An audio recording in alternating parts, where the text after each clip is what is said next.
The quiet before the storm's cameras had stopped rolling hours ago. The once noisy set was now quiet, empty chairs left behind like scattered memories. Everyone had gone home.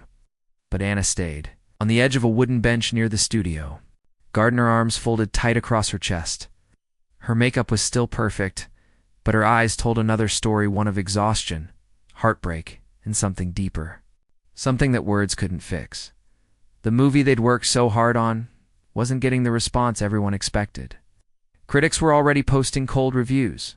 Anna had taken a risk with this, roll something different, something raw. It wasn't about fame or glamour. It was personal, and now it felt like it had failed. She stared at the empty script pages in her hand, the ones she used to carry everywhere like they were pieces of her soul. Now they just looked blank. It's like her future. A soft sound behind her made her turn. It was Keanu. He wasn't supposed to be there. Everyone thought he had left. But there he stood, in his usual quiet way, hands in his coat pockets, face calm, but eyes searching hers.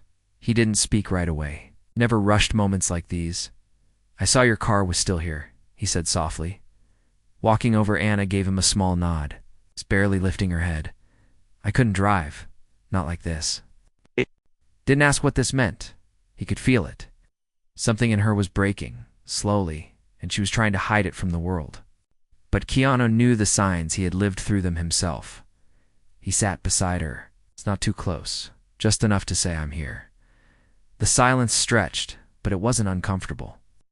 Sometimes silence is where truth lives.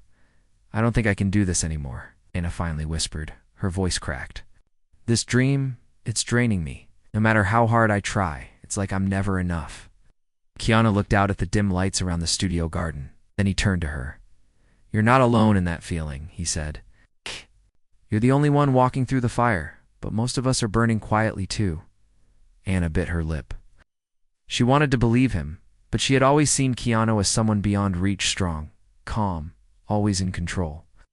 How could he understand what she was feeling? "You don't know what it's like to pour everything into something," she said, "and then watch it fall apart." Keanu didn't flinch. He simply reached into the inside pocket of his jacket and pulled out his wallet. Anna frowned, confused. He opened it carefully, like it held something sacred. Inside was an old folded photo. Edges were worn and the ink had faded in some parts. He handed it to her without a word. Anna took it slowly, her fingers brushing against the softness of the photo paper. It was a picture of a younger Keanu, standing next to a woman with kind eyes and a warm smile. She looked proud, hopeful, holding a script in one hand and his arm in the other. "My sister," he said gently. Her name was Kim. She wanted to be an actress more than anything. Anna looked at him, unsure what to say. "She fought hard," Keanu continued, his voice barely above a whisper. "Not just for roles, but for life. Leukemia tried to take her joy, but she never let it. She believed in stories and their power to change people even when no one was listening." Anna stared at the photo, feeling her throat tighten. "She never got to finish her story," Keanu said. "But I carry it with me. Every time things get hard, I remember her. I remember why we do this." He took the photo back and placed it gently inside his wallet again. "She used to say, even if just one person is touched by your story, it was worth telling." Anna blinked, trying to stop the tears from coming, but they did anyway. Slow, quiet, and painful. "I don't know if I have that strength," she whispered. Keanu looked at her, and this time his voice was firmer. "You do. You wouldn't be here if you didn't. The world may not see it right now, but that doesn't mean it isn't real. You have something to give, Anna. Don't let their silence bury your voice." Anna covered her face with her hands for a moment, breathing deep. It was the first time in days she had felt something other than hopelessness. Something like belief. Keanu didn't say anything more. He didn't need to. The air was still. But something inside her had shifted, and she wasn't ready to walk away anymore. Shadows and sparks. Next morning, Anna woke before the sun. The sky outside her window was still dark, but her mind was wide awake. She sat in bed, holding a cup of lukewarm tea, staring at the photo Keanu had shown her the night before. Not the actual photo he had taken it back, but the image was burned into her memory. Kim's soft smile, a quiet fire in her eyes. The way Keanu had spoken about her, not with sadness, but with honor, Anna felt something stir in her. It wasn't quite hope, not yet, but it was a flicker, a reason to get up. She reached for her phone. Unread messages from her agent manager, and the studio blinked at her like red warning signs. She didn't open them. Not yet. Instead, she opened her notes app and began writing. Not a script, not a journal entry, just thoughts. Pieces of feelings, like tiny sparks on paper. Later that day, she stepped back onto the studio lot. It was quiet again. Filming was done, and most of the crew had moved on. But one building still had its lights on. Keanu was there, sitting on the floor of a small rehearsal room. He was tying cords for some lighting setup, helping a junior grip who had stayed behind to clean up. Didn't look up when Anna walked in, but he sensed her. He always did. You're early, he said without turning. You're working? She asked. He smiled faintly. I find peace in helping others wrap things up. It's like cleaning the stage after a play. Makes it easier to move on. Anna sat across from him, folding her legs beneath her. Story, she said. Thank you for sharing it. Keanu looked at her then, with that same calm focus that always made people feel safe. Kim believed in people, he said. Even when life didn't believe in her. Anna nodded slowly. I think I've spent so much time proving I deserve a seat at the table. I forgot why I started acting in the first place. Keanu stood and stretched his back, his movements slow, thoughtful. Then maybe it's time to stop proving, he said, and just start telling stories you care about. But what if no one listens? Anna asked, her voice trembling. What if they laugh? What if they say I'm not good enough? He turned toward her, walked closer, and sat on the edge of the small stage in the corner of the room. They've said all that to me too, he said. I've had films called garbage. I've been replaced, mocked, forgotten. But the moment you tie your worth to their praise or their rejection, you've already lost yourself. Anna took that in. It hit her hard deeper than she expected then. How do you keep going? She asked. Keanu pulled something else from his wallet this time. It wasn't a photo. It was a folded note, worn like it had lived in that spot for years. He handed it to her. She opened it slowly. It was handwritten, not by him. The letters were neat but emotional, like they'd been written with shaking hands. Keanu, thank you for holding space for my dreams. If the world forgets me, promise me you won't. Keep telling the truth, even when it hurts. Come on. Close the note gently. She wrote that before she passed, she whispered. Keanu nodded, and I've carried it with me every day since. Anna stared at the note, then at him. She didn't feel numb anymore. She didn't feel broken. She felt challenged, and oddly, she felt trusted. Keanu had trusted her with a piece of his soul. I want to create something real, she said softly. Not for the critics, not even for the studios. Something that might help someone like Kim. Keanu's eyes lit up just slightly. Then, let's start. Anna blinked. Start what? Your story, he said. It's not the one you're expected to tell. The one you need to tell. You mean write something? Write it, build it, film it, whatever form it takes. But let it come from you, the real you. Anna looked down at her hands. For a moment, doubt crept in. I don't know if I have that in me, she said. Keanu stood and held out his hand. You won't know until you try. She took his hand. It was warm, steady, unshakable. And in that moment, Anna de Armas decided to stop hiding. Building from broken pieces 2 weeks passed. Anna's apartment looked nothing like it used to. The perfectly arranged furniture was now pushed aside. Her once neat living room had turned into a messy creative space. There were notebooks spread. Across the table, half-full coffee mugs next to script drafts, and sticky notes clinging to the walls like scattered stars. In the middle of it all was Anna, barefoot, hair tied in a loose bun. sitting cross-legged on the floor with her laptop glowing in front of her. She hadn't felt this alive in a long time. Keanu dropped by every other evening, sometimes bringing dinner, sometimes just tea. He didn't push her. He didn't try to take over. He just listened, read quietly, asked the right questions. And more than anything, he made sure she didn't stop. "It's not perfect," Anna said one night, handing him a fresh stack of pages. Keanu flipped through the script, his eyes following the words carefully. "It's not supposed to be perfect," he replied. "It's supposed to be honest." Anna sighed. "What if honest still isn't enough?" Keanu looked up.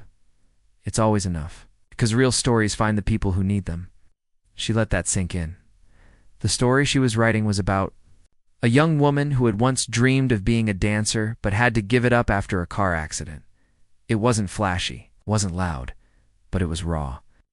And underneath the lines was something personal Anna had once wanted to dance to, but acting had called louder. And now, writing this character felt like healing something she hadn't realized was still hurting.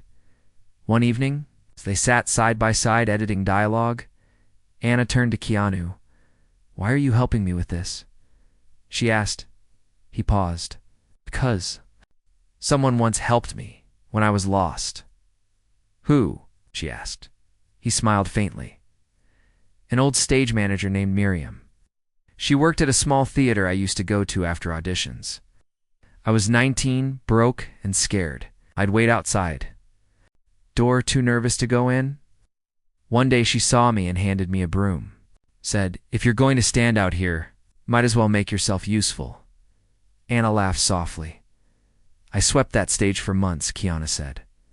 "But she'd let me watch rehearsals. She'd sneak me leftovers from the actors' dinner. And once, when I nearly gave up, she told me something I've never forgotten." Anna leaned in. She said, "Your story might not be the loudest, Keanu, but that doesn't mean it's not needed." Anna was quiet for a long time after that. Then she said, "I want to be that person for someone else one day." "You already are," Keanu said without hesitation. A few more weeks passed. Anna finished the first full draft. She and Keanu did table reads in her kitchen, taking turns reading lines, sometimes laughing, sometimes falling into silence when the emotion hit too hard. They added a second character, quiet man who used to play piano but hadn't touched music in years. Keanu asked if he could play that role. Keanu said yes without blinking. They decided to make it small and independent short film. It's just the two of them and a small team of passionate people. They would fund it themselves. No studio pressure, no deadlines, but just as they were starting to feel hope again. Life knocked on the door. Anna received a call from her agent one morning. "Are you sitting down?" he asked. "Should I be?" She said nervously. "Your movie," he said. "The one you were worried about, the big studio when IT's suddenly getting buzz again." Anna's heart skipped. "Why?" she asked, barely believing him. Someone shared a behind-the-scenes clip. "You were helping a young actor with her scene, and people loved it. It went viral. Now fans are calling you the most real actress in Hollywood." Anna was stunned. "They're offering you another lead role," he added. "A big one. Big money. Not the kind of part people kill for." Anna sat down slowly. "What's the catch?" she asked. "It shoots the same month as your short film," he said. "You'd have to push your project back, maybe even cancel it." Anna's hands trembled as she ended the call. When she told Keanu later, he said nothing for a long time. Finally, he asked, "What do you want to do?" Anna looked at the pages on the table, then at him. "I don't know," she whispered. "This film is my soul. But that role, it could change everything." Keanu nodded. "Sometimes the right path isn't easy. Sometimes it doesn't even look right until much later." Anna stared out the window, torn between two versions of herself, the one the world wanted, and the one she was just beginning to discover. And for the first time in years, she wasn't sure which one to listen to. The fork in the road. Anna didn't sleep that night. She lay in bed staring at the ceiling, the sound of cars passing outside her window, blending with the noise in her head. Two roads had opened before her. One glittered with fame, comfort, and recognition, things she had chased for years. The other was quieter, uncertain, but deeply hers. It held her story, her voice, and the risk of being forgotten if no one cared to listen. By morning, she felt like her heart had been pulled in half. Keanu arrived just after sunrise, holding 2 paper cups of coffee. His face, as always, was calm but not empty. He sensed the storm before she even opened the door. "You didn't sleep," he said softly. "Not even a minute." He handed her the coffee and sat on the couch. Anna didn't join him right away. She stood by the window, arms crossed. "I don't know what to choose," she said. "One choice leads me back to the spotlight. The other keeps me in the shadows." Keanu leaned forward slightly. "Do you really believe that?" asked Anna. Turned, surprised. "Believe what? That telling your own story means staying in the shadows?" Anna didn't answer. "Some people get loud applause for stories that aren't even theirs," he continued. "But the ones who change lives, they're usually the ones who dared to speak softly and honestly." Anna sat beside him, sipping her coffee. "This part they offered me," she said. "It's a role women would fight for. Strong character, emotional, powerful. But it's not mine. It's not like this film we've written." Keanu didn't push. He never did. Just let her speak. "What if I say no to the offer?" she said. "And the film we're making doesn't go anywhere? Then you still made something real?" he replied. "And maybe, oh just maybe, someone out there will find it and say, 'That saved me.'" Anna swallowed the lump in her throat. "What would Kim do?" she asked, her voice soft. Keanu closed his eyes for a moment. "She'd make the film," he said. "Even if it meant filming it on a phone, even if no one showed up to watch it. Because for her, the story came first." Anna looked down at her phone. Studio had texted again. "We need your answer by noon." Clock's ticking. It was 11:53 when she made the call. Her agent's voice sounded nervous, like he was expecting the worst. "I'm going to pass on the role," Anna said, steady and sure. "Are you serious?" he asked. "Anna, this is—" "I know what it is," she interrupted. "But I also know who I am now." She ended the call before doubt could catch up. Then she exhaled, deeply, fully. That afternoon, Stad Mateo drove to an old community theater outside the city. It was dusty, small, and barely standing, but it was cheap, and they could afford to rent it for their shoot. The manager, an elderly woman named Clara, had tears in her eyes when Anna told her what they were filming. "This place hasn't had actors in years," Clara said. "Thank you for bringing life back into it," Anna smiled. "Thank you for letting us borrow it." They started shooting the next week.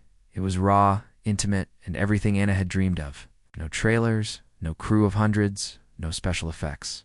Just storytelling in its purest form. The first scene they shot was the hardest. Anna's character had to stare at a mirror and break down while removing her old dance shoe symbols of her lost dream. As the camera rolled, Anna looked at her own reflection. She didn't have to act. Emotion came pouring out. Real and heavy. When the director yelled cut, the room was silent. Keanu stepped forward. His eyes glassy. That, he said, was truth. Anna wiped her face and gave a shaky smile. "Then let's keep going." They filmed for 9 days straight. Every scene peeled another layer off her heart. Keanu was everything she didn't know she needed. Not just as a co-star, but as a friend, a guide, and someone who believed in her when she couldn't. On the final day of filming, they sat on the roof of the old theater, watching the sun dip below the skyline. Anna leaned her head on Keanu's shoulder. "We did it," she whispered. "You did it," he said. "No," she replied. "We did it together." Below them, the lights in the theater flickered off one by one, but above them, the stars had just started to appear. When the world finally listened, 3 weeks after the final scene was shot, Anna sat alone in a tiny editing room, with nothing but headphones and the sound of her own breathing. The short film was finished. She and Keanu had poured every ounce of themselves into it. The edits were raw, but powerful. The final cut was simple, just under 20 minutes long. But now came the terrifying part, showing it to the world. Anna pressed upload. The film's title was one she had written late one night, still standing. She added a short note underneath for anyone who's ever felt invisible. She didn't tell anyone outside their small team. No press, no announcement. Just a quiet release on a small online film festival platform, and then she waited. At first, nothing happened. 1 view, 3 likes, a comment that just said, "Thank you." Anna didn't expect more. She had made peace with that. This wasn't about going viral. It was about expression, honesty, truth. Even if only 10 people saw it, maybe one of them would feel seen. But then, something changed. A filmmaker in Berlin saw the post and shared it. Then a dancer in Argentina, who had been in an accident, just like the character in the film, posted about it on her page.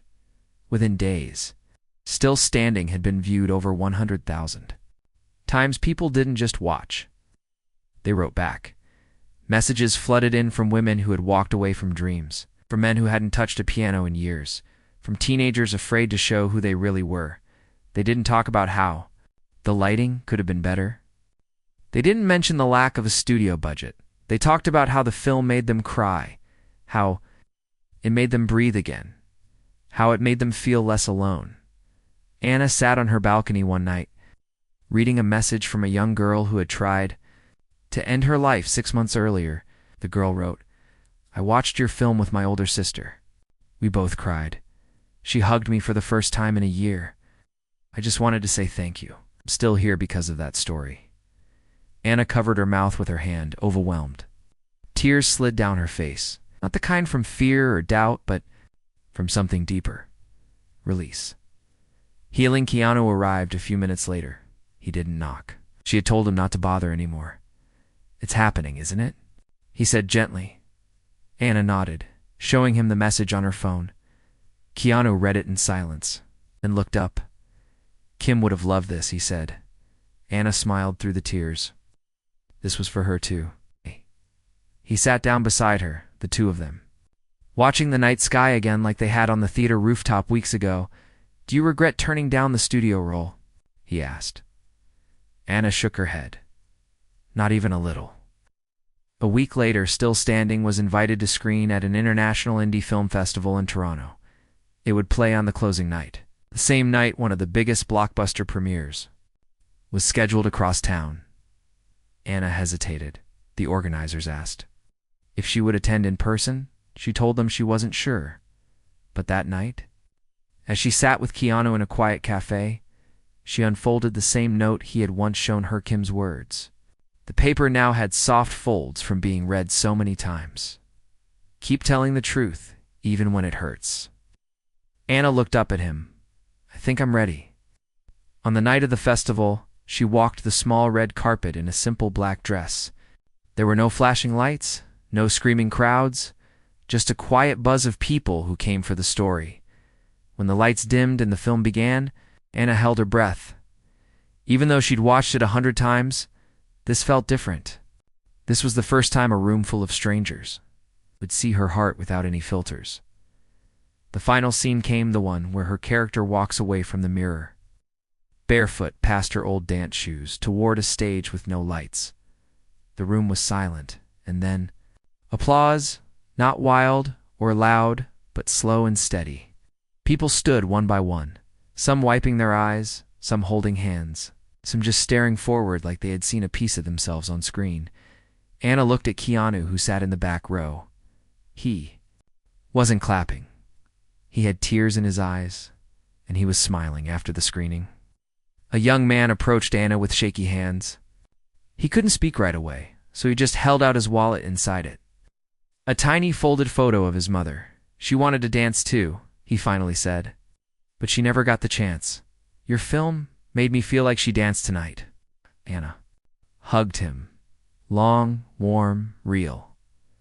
And in that moment, she knew something without doubt. This feeling, this truth, this impact was worth everything she gave up. The light we leave behind and returned home after the festival with a heart fuller than it had ever been. The film hadn't won a trophy, and there were no headlines with her name in bold letters, but what she carried with her couldn't be placed on a shelf. Lived in the messages, the embraces, the quiet moments of connection she now shared with strangers around the world. Still Standing wasn't just a film anymore. It was a mirror for the broken and a voice for the silent. One morning, While sitting on her balcony watching the sunrise, Anna received a call from the Berlin filmmaker who had first shared her short film. His voice was excited, shaky even. "I showed your film to a foundation that supports creative mental health projects," he said. "They want to fund a full-length feature. It's written and led by you." Anna was stunned. "They want to turn it into something bigger?" she asked. "Not just bigger," he replied, "but global." Anna sat in silence for a moment, then whispered, "Can I bring someone with me?" "Bring whoever helped you write it," he said with a laugh. "They clearly have the same heart." Anna hung up, her hands trembling not from fear this time, but from gratitude. 2 months later, Anna and Keanu stood in a quiet office in Berlin, shaking hands with producers, artists, and therapists. They'd all come together for one reason too: help turn Still Standing into a larger story that could travel into more hearts, more languages, more lives. Anna was now the writer, co-director, and lead actress. Keanu would play the pianist again, but more importantly, he was her anchor, her reminder, the voice that whispered truth in the noise. During production, Anna visited local art centers and hospitals, meeting people who had written to her. She listened to their stories. Many were strangers, some were survivors. A few had tried to end their lives, and now they were using art, writing, dancing, painting to speak their pain instead. Each time Anna walked away from those meetings, she felt more alive, more certain, more herself. When the full-length film was completed, it premiered in a quiet auditorium in Rome. It wasn't a Hollywood event. There was no red carpet, no golden statues. It's just seats filled with people who had come to feel something real. Anna watched. From the back, her heart pounding. This time, the story didn't end with walking away from old dreams. It ended with choosing a new stage. One not built for applause, but for healing. In the final scene, her character walked toward a group of children in a simple community hall. She knelt beside a young girl in a wheelchair and tied her dance shoes. Then, she whispered, "You don't need a stage to dance. It's just your heart." The screen faded to black. For several seconds, no one moved. Then slowly, the room filled with soft clapping, then louder, rising like waves. People weren't just clapping for the film. They were clapping for themselves, for their pain, their growth, their survival. Anna sat in the back, tears rolling down her face. Keanu reached over and gently placed something in her hand. It was a folded. This one was new. It was a picture of Anna sitting on the theater rooftop months ago, the night they finished filming the short. "I kept this," he said quietly, "because I knew one day you'd need to see how far you've come." Anna held it close. "You saved me," she said softly. Keanu shook his head. "No, I just reminded you of the light you already had." Months later, Anna launched a small foundation called Still Standing, which supported young artists from all backgrounds, especially those battling self-doubt, trauma, or silence. She didn't need fame anymore. She didn't crave applause. She lived for moments when a quiet girl in the back of a workshop would stand and say, "Your film gave me courage." That was enough. More than enough. On the anniversary of the first short film upload, Anna and Keanu returned to the same rooftop of the old community theater where it all began. They brought 2 cups of tea, no cameras, no interviews, just silence, stars and stories. "Do you ever think about what would have happened if I took that studio role?" Anna asked, smiling. Sometimes Keanu replied, "But then I remember what you gave the world instead." "Do you think Kim would have liked it?" she asked. Keanu looked up at the stars. "I know she would have." They sat for a while without speaking, and in the quiet, Anna realized something powerful. Sometimes when you give up chasing the world finds you anyway. But this time, on your terms, and with your truth.